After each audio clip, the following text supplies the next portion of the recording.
Welcome to Unleashed Conversations Insights. We bring you curated themes from my conversations with leaders, highlighting specific moments from their leadership journeys and lessons learned in building world-class companies. We talked about constraints, we talked about attitude, but for one to grow and one to build a brand and presence, we said that they have to build that wider perspective. We said that we have to build their presence. Of course, now that we have built the right attitude, those constraints still continue.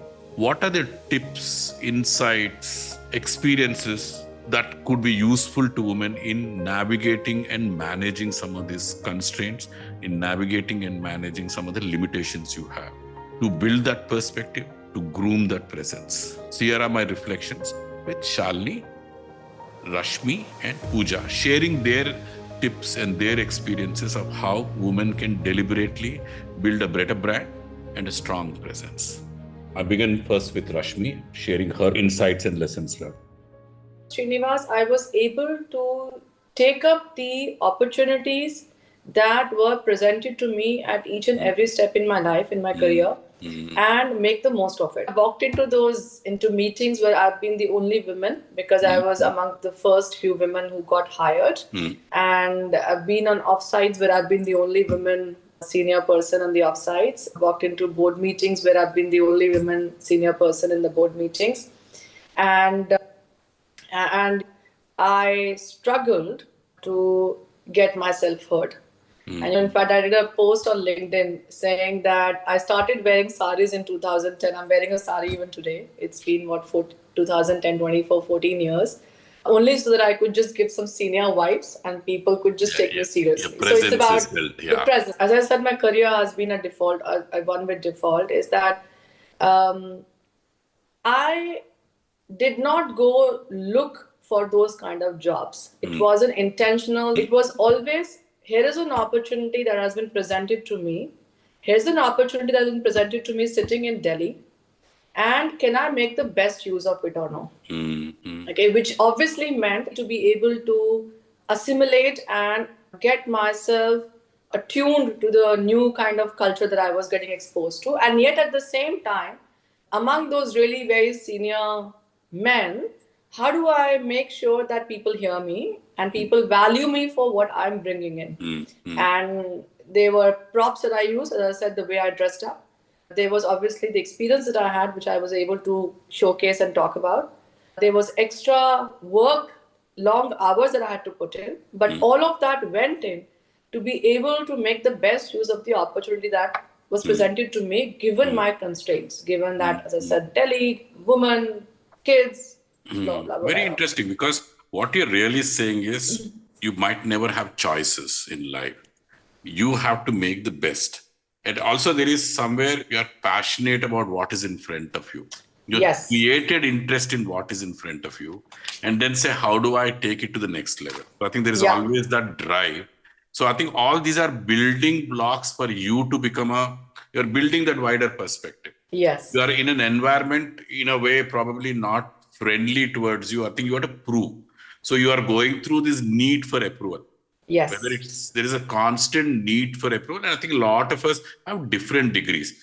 Being a woman in a very men-dominated environment where I think they're always looking for, like, your presence is not felt. Yeah. So you have to make a lot more efforts. Shalini, from her rich experience, shares how, as a woman, they can still meet the demands of being a CXO, growing into a CXO in a very, very intelligent and much more constructive way. Take networking as an example. We spoke about it. Correct. Do women really have the luxury of time? And that's one area we've seen, right? A lot of networking happens after office hours. Absolutely. Meet over a dinner, over a drink, over a cocktail. And there are various reasons why women may not be comfortable with that also.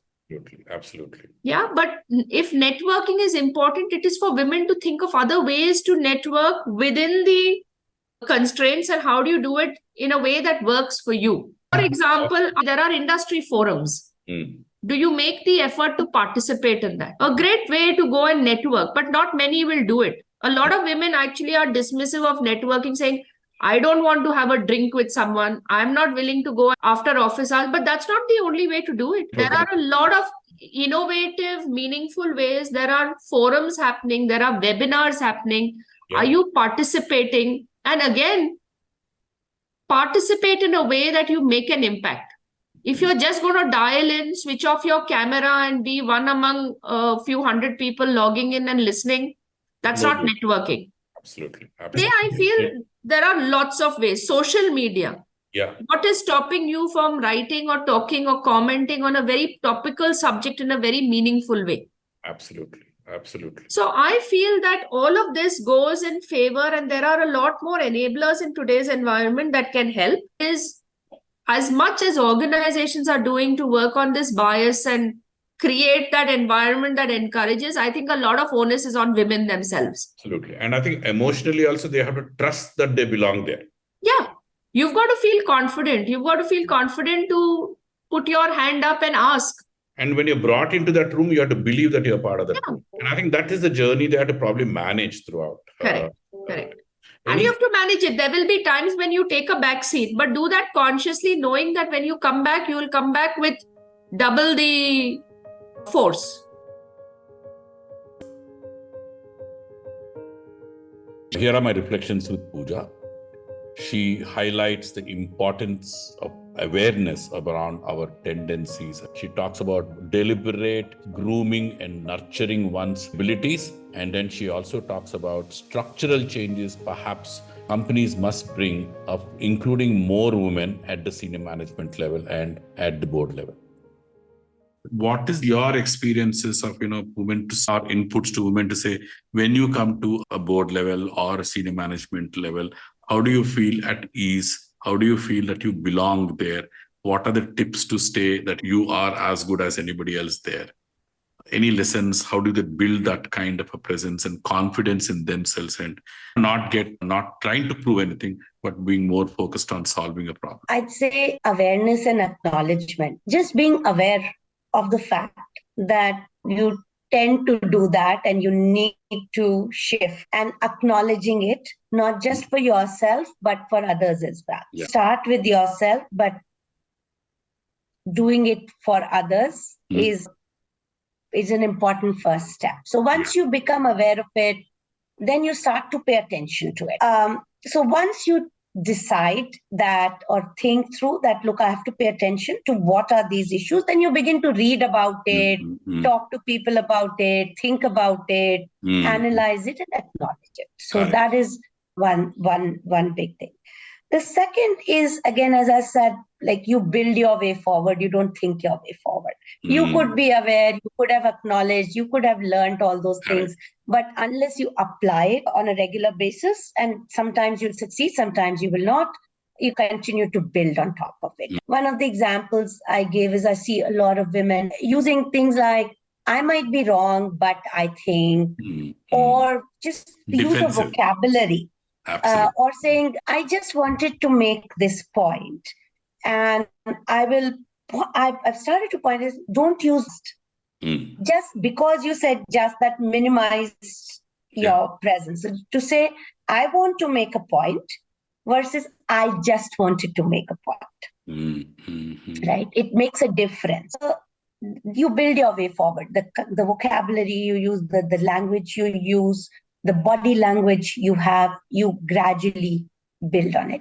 And the third is power of three. What I've noticed, Srinivas, is that when there is only one woman, there is always, like when you're working, you don't want to go into battle, right? I mean, it should be fun.